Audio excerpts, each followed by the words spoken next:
Hello everyone.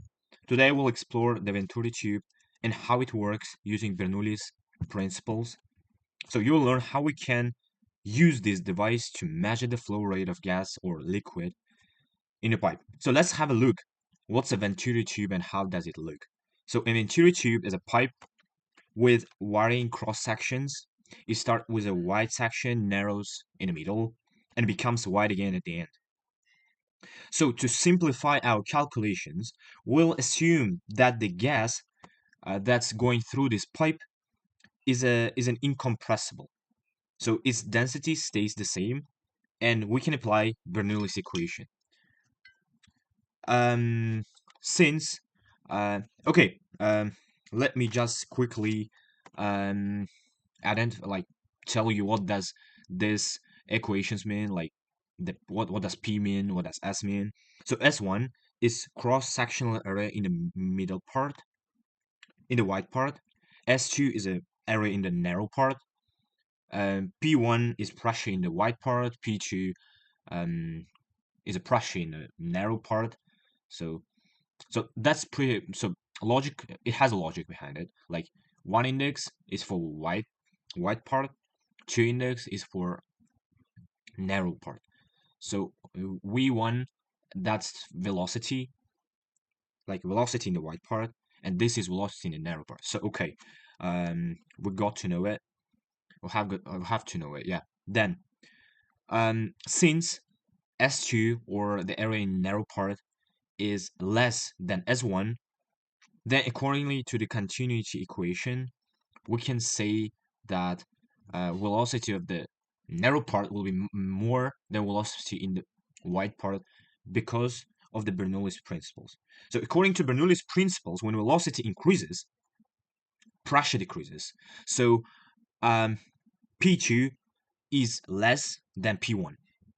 We have a two holes there, hole 2, hole 1, and we can measure. So because the pressures are differentiating, we can measure this pressure difference using a liquid manometer, um, like U-type manometer, connected at both holes. Okay, the manometer may contain mercury, oil, or water. Doesn't matter. Will not go into details, but you got a point. So the higher level of liquid, let's say it will be liquid, will be on the side with lower pressure or P2, and the lower level will be on the side with higher pressure, I mean P1. So let's call this difference delta H, okay? And we have a goal to find the flow rate of gas in a pipe. Um, we start with the formula Q equals to speed 1 multiplied to area 1. I didn't write it there, but it's like from Bernoulli's principles, so it mustn't be that challenge to understand it. And now will use Bernoulli's equation. Sorry for that. This part is written in Russian. I hope you'll do not pay attention much. So that's the Bernoulli's equations, and this is the basic principles we'll use now to find out flow rate Q.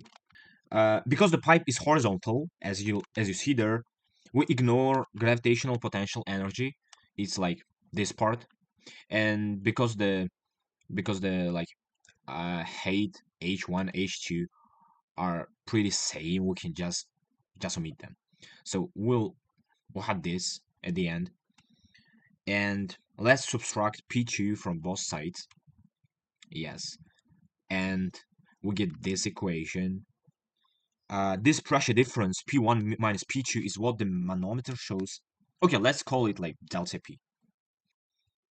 So okay, now we need to eliminate speed 2. So we use the continuity equation. This is the continuity equation, and yeah, it's just a little bit changed the version, but still is the continuity equation. And then we substitute it into Bernoulli's equation. I mean this part, and we get at the end of the day this formula. So we get this equation that says uh, speed 1 equals to S2.